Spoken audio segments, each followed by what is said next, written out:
বন্ধুসকল, মই আচলতে ভিডিঅ'টো বনাইছোঁ এইকাৰণে মই আৰ্টিষ্ট হৈ গৈছোঁ। মই ফেচবুক মেছেঞ্জাৰ ইউজ নকৰিছিলোঁ, কিন্তু কথা হ'ল যোৱাকালিৰ পৰা কিবা এটা খঙত মই ফেচবুক মেছেঞ্জাৰ অন কৰিলোঁ, ডাউনলোড কৰিলোঁ। কৰাৰ পিছৰ পৰা এনেকুৱাকৈ কল আহিব ধৰিলে মেছেঞ্জাৰত, আনন'ন পাৰ্চন, আচলতে মই চিনি নাপাওঁ এইবিলাকক।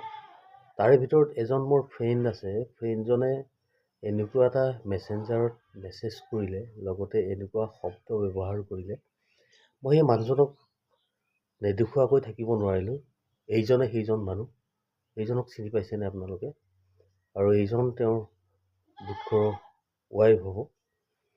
এনেকুৱা এটা অসমীয়া ফেমিলি, যিহেতুকে অসমীয়া ভাষাতে তেওঁ এনেকুৱা শব্দ ব্যৱহাৰ কৰিছে, আৰু এইখন মেছেঞ্জাৰত যোৱাকালি তেখেতে মোৰ কাৰণে পঠাইছে। গতিকে এনেকুৱা এটা চৰিত্ৰৰ ব্যক্তি, এইজন আচলতে ক'ৰ মই জানিব বিচাৰিছোঁ।